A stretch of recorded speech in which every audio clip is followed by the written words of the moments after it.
Pessoal, nós vamos iniciar então a análise e os comentários do capítulo 3, que se intitula A Dificuldade de Amar o Próximo.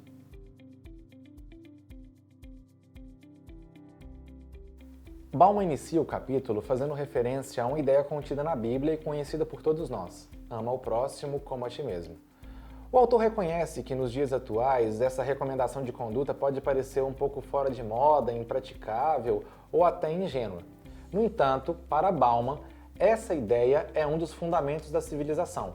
A nossa capacidade de enxergar ao outro não como um inimigo em potencial, mas como alguém que merece respeito e afeto como nós merecemos, é um dos pilares sobre os quais nós podemos criar a sociedade.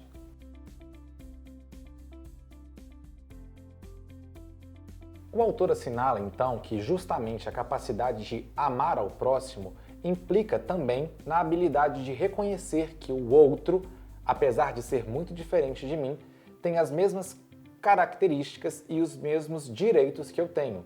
O direito à vida, o direito a ser amado, o direito a ser respeitado. A partir de então, Bauman traz dois exemplos que vêm do cinema como situações muito especiais de aplicação da ideia de amor ao próximo. O primeiro deles é a lista de Schindler e o segundo deles é As 200 Crianças do Dr. Korczak.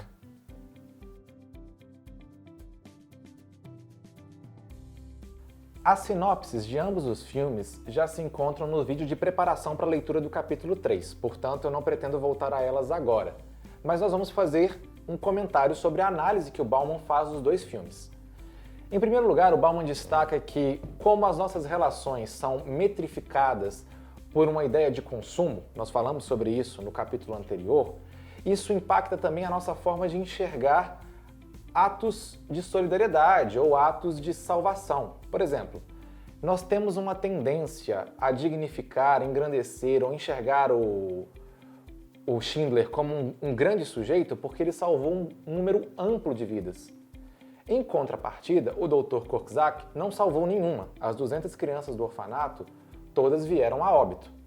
O que o Bauman destaca é que nós não podemos transferir ou transplantar um critério de quantidade numérico para medir as relações de amor. E justamente por isso o Dr. Korczak talvez seja um exemplo ainda mais bem acabado da capacidade de se entregar e de amar ao próximo do que o Schindler. Apesar de ele não ter conseguido salvar tantas vidas quanto o Schindler, ele foi capaz de um gesto de humanidade ainda mais grandioso, que é entregar a sua própria vida pelas crianças.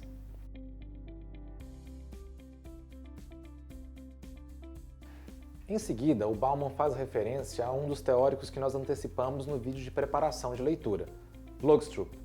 Como nós dissemos anteriormente, Logstrup acredita que as relações humanas são organizadas a partir da confiança, e o Bauman discorda veementemente dessa crença, pelo menos no que diz respeito às relações contemporâneas, às nossas relações. O mais interessante é que o Bauman traz alguns exemplos de ordem televisiva ou midiática para provar o seu ponto de vista. Ele traz como exemplos significativos o fato de que os shows de maior audiência na televisão americana, internacional, ou talvez até na televisão brasileira, sejam justamente shows que criam a ideia de competição, de desconfiança, como Big Brother, The Survivor, O Elo Mais Fraco ou até MasterChef, programas em que os participantes se relacionam entre si de uma forma competitiva e hostil, estão o tempo inteiro desconfiando uns dos outros e fazendo cálculos de prejuízo ao seu competidor e nunca se relacionando de forma cooperativa.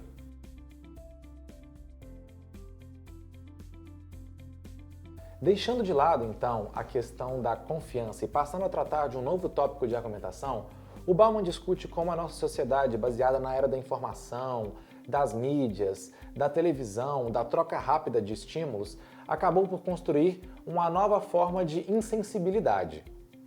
Para Bauman, na sociedade da informação em que nós vivemos hoje, está a nosso alcance, a qualquer momento, informações que fazem referência a desastres, mazelas, imperfeições ou grandes sofrimentos humanos. Todos nós somos bombardeados, seja por meio da mídia tradicional, no rádio, na TV, seja por meio do WhatsApp e outras redes, por informações sobre catástrofes, tragédias e situações muito negativas. No entanto, apesar de a sociedade da informação nos deixar em contato com essas informações, ela não nos oferece mecanismos, recursos ou ferramentas para solucionar esses problemas. A nossa reação psicológica, ainda que inconscientemente, é criar uma couraça de insensibilidade. Nós temos tanto contato com o sofrimento que nós acabamos normalizando esse sofrimento e criando uma defesa de o ignorar.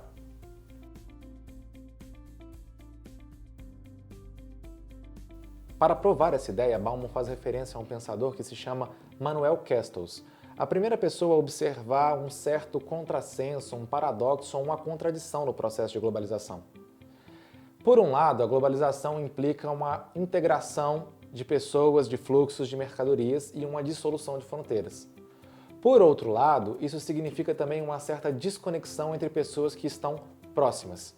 A grande sacada do Manuel Castells é perceber que à medida que se concretizam os processos de integração e de conexão entre as partes do globo, se esfacelam, se destroem também as noções de vida comunal, de vida compartilhada entre pessoas que estão próximas. Isso é um paradoxo pelo seguinte motivo: as pessoas de uma mesma cidade podem se sentir mais integradas do ponto de vista cultural ou mesmo do ponto de vista afetivo a pessoas de outra cidade e se esquecem de debater os problemas da vida prática do seu território.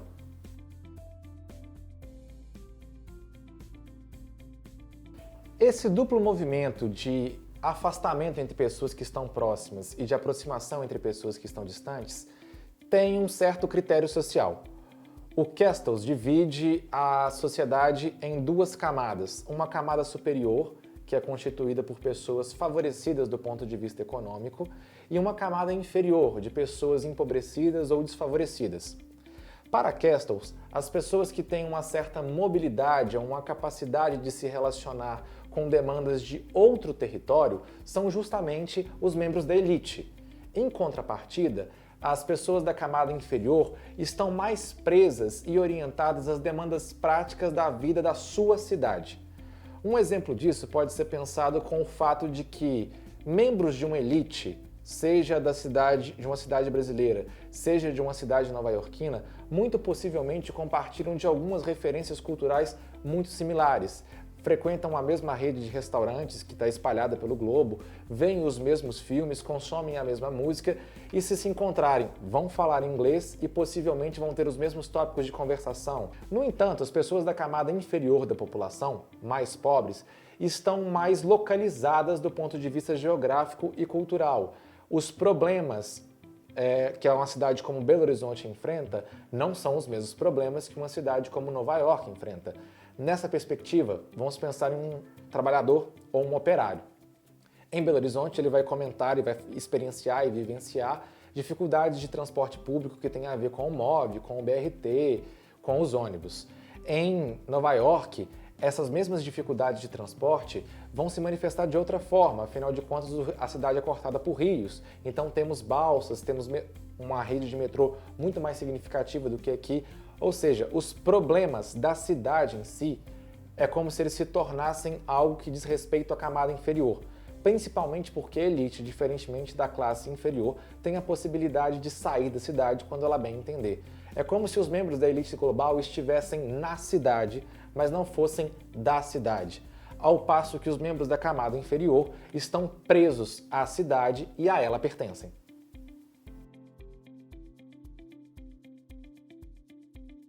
Você provavelmente está se perguntando o que isso tudo tem a ver com a ideia de amor ao próximo, que é o foco temático desse capítulo.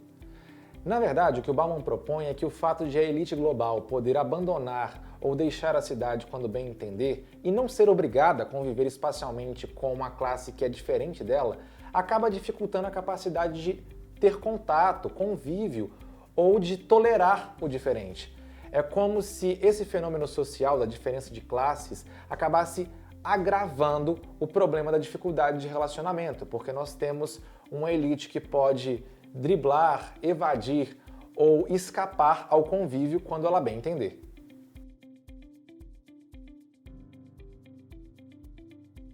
No entanto, os problemas não param por aí. Para Bauman, a elite global tem a possibilidade de criar barreiras físicas na cidade que promovam a separação e dificultem o convívio entre os membros da camada superior da população e os membros da camada inferior. Então veja bem, não é só uma questão de a elite poder sair da cidade, ela também tem usufruto do benefício de poder construir barreiras de convivência na cidade. O autor faz referência a algumas estratégias de elaboração do tecido urbano ou de construção das cidades que acabam privilegiando uma lógica de segregação, que ele acaba chamando de mixofobia, a aversão ou contato com o diferente. Exemplos de estratégias de mixofobia são espaços que têm um alto grau de monitoramento, que ele chama de espaços nervosos, espaços com câmara, com grade, condomínios fechados, que podem de uma forma muito clara delimitar quem pode estar em um lado do espaço e quem tem que ficar do lado de fora. Existem outros exemplos que também são emblemáticos, que são, por exemplo, os espaços espinhosos, que provavelmente você já deve ter observado na sua cidade.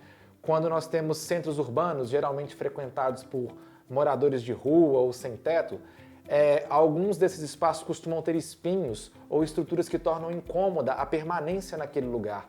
É uma estratégia de dispersão, de tentar afugentar a presença daqueles indesejáveis naquele espaço urbano.